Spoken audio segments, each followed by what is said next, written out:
తాకట్లో ఉన్న మీ బంగారాన్ని విడిపించి ఆ రోజు ఆన్లైన్ రేటుకి కొంటాం. Sharma gold company. Welcome to Suman TV. నేను మీ పవన్. గత 3 రోజులుగా కుండపోతగా కురిసినటువంటి వర్షాలతో శ్రీకాకుళం అయితే తడిచి ముద్దయిపోయిందని చెప్పొచ్చు. అదే విధంగాను వాగులు వంగలు కూడాను నదులు కూడాను ఎంతో ఉధృతంగా అయితే ప్రవహిస్తున్న అయితే చూస్తున్నారు. ఇప్పుడు మీరు చూస్తే చూడండి, ఒక్కసారిగా నాగావళి నది ఎంత ఉధృతంగానైతే ప్రవహిస్తుంది. అయితే ఇదే విధంగాను శ్రీకాకుళంలో కూడాను చాలా కాలనీలు కానీ రోడ్లు కూడాను జలమయం అయిపోయింది. 3 రోజులుగాను కురుస్తున్నటువంటి ఈ వర్షాలు ఎడతెరుపు లేకుండా కురుస్తున్నాయి. మధ్యలో కూడా ఎక్కడ గ్యాప్ లేకుండా అయితే కురుస్తుంది. అయితే ఎప్పటికే జిల్లా యంత్రాంగం కూడాను కంప్లీట్ గాను సహాయక చర్యలు అయితే చేపట్టడం జరిగింది. ఎటువంటి ముందస్తుగాను ఒకవేళ వరద ఉధృతి పెరిగినప్పుడు కూడాను సిబ్బంది అంతటి కూడాను కలెక్టర్ ఆదేశాల మేరకు అయితే ముందుగానే వాళ్ళు అంతా రెడీ సిద్ధం చేసి ఉంచారు. ఓకే, దీంతో పాటుగానే మనం ఎక్కడ ఏదైనా సరే అనుకోని పరిస్థితుల్లో జరగని పరిస్థితులు ఏమైనా జరిగినా సరే ప్రతి సిబ్బంది కూడా అలర్ట్గా ఉండాలని ఇప్పటికే జిల్లా యంత్రాంగాన్ని కలెక్టర్ గారు ఆదేశించడం జరిగింది. అదే విధంగాను పాఠశాలన్నిటి కూడాను ఈరోజు సెలవు ప్రకటించడం జరిగింది. అయితే ఇదే వర్షాలు కానీ ఉధృతం కానీ ఇంకా ముందుకు కొనసాగినట్లయితే తదుపరి కూడాను ఇంకా చర్యలు ఏ విధంగా తీసుకోవాలి అన్నిటి మీద ఇప్పటికే కలెక్టరేట్లోనైతే మొత్తం వాళ్ళందరికీ దిశానిర్దేశాలు కూడా సూచించడం జరిగింది.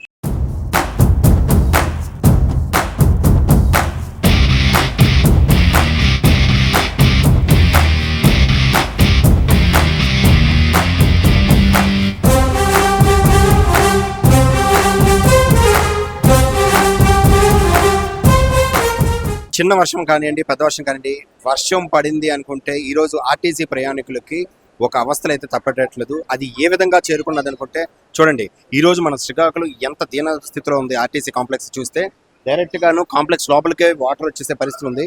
ఒక చిన్న వర్షంలో కూడాను మొత్తం ప్రయాణికులు అయితే తీవ్ర ఇబ్బందులు అయితే పడుతున్నారు. చూడండి, ఈరోజు బస్ టికెట్లు తీసుకున్నటువంటి ప్రాంగణం కానివ్వండి, క్యూలో నిలబడి కూడాను వాటర్లో నిలబడి చిన్న పిల్లలతో కూడాను ప్రయాణిస్తున్నటువంటి ప్రయాణికులు ఎక్కడ జారిపోతామో ఎక్కడ ఏమవుతుందో తెలియని పరిస్థితిలో ఉంది. ఈరోజు ఆర్టీసీ అంటే మనం జిల్లా అభివృద్ధి చెందుతుంది అంటే ఏ విధంగా అభివృద్ధి చెందుతుంది?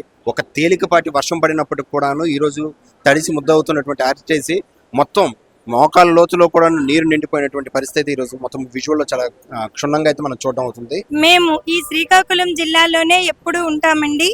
ఈ కాంప్లెక్స్ వాతావరణం మాత్రం వర్షం పడితే ఎప్పుడు ప్రయాణికులకి ఈ విధంగానే ఇబ్బంది పెడుతూ ఉంది.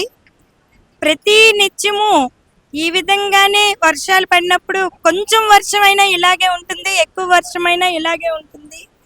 ఇది మార్చడానికి మరి నాయకులు కానీ ఆర్టీసీ ఆఫీసర్స్ కానీ ఎవరు కూడా చర్యలు తీసుకుంటున్నారా లేదా అన్నదైతే మాకు తెలియదు, కానీ తీసుకోవాలి అని కోరుకుంటున్నాం. జై శ్రీరామ్. నా కొడుకు ఈ రోజు విశాఖపట్నం దేపడానికి వచ్చాను చదువు కోసం.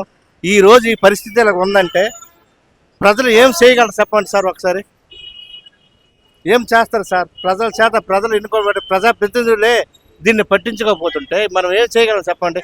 ఇది ఇంచుమించు నేను 30 years బట్టి చూస్తాను. ఇలాగే ఉంది పరిస్థితి. ఏ మార్పులు లేవు సార్. రోడ్లు ఎత్తున్నాయి, కాంప్లెక్స్ డౌన్ ఉన్నాయి. ఇప్పుడు కాంప్లెక్స్కి వెళ్ళాలంటే ఎవరైనా జరుగుతున్నారు, రోడ్డు మీద ఎక్కాలి మేము ప్రజలు. అంతలాగా నిండిపోయినటువంటి ఆర్టీసీలోని ఇక్కడ ఒక అంటే చిన్నపిల్లలు ఒక స్విమ్మింగ్ పూలా లేకపోతే ఇది ఆర్టీసీ కాంప్లెక్స్ లో కూడా తెలియని పరిస్థితి అయితే నెలకొన్నది. ఇలాంటివి ఈ శ్రీకాకుళంలో అభివృద్ధి అని చెప్పుకుంటున్నటువంటి నాయకులకు ఒక ప్రశ్నగా మిగిలింది. అభివృద్ధి అంటే ఏంటి? ఇదే అభివృద్ధి అని ఈ రోజు ఇక్కడ ప్రయాణికులు నిలదీసే పరిస్థితికి అయితే వచ్చింది.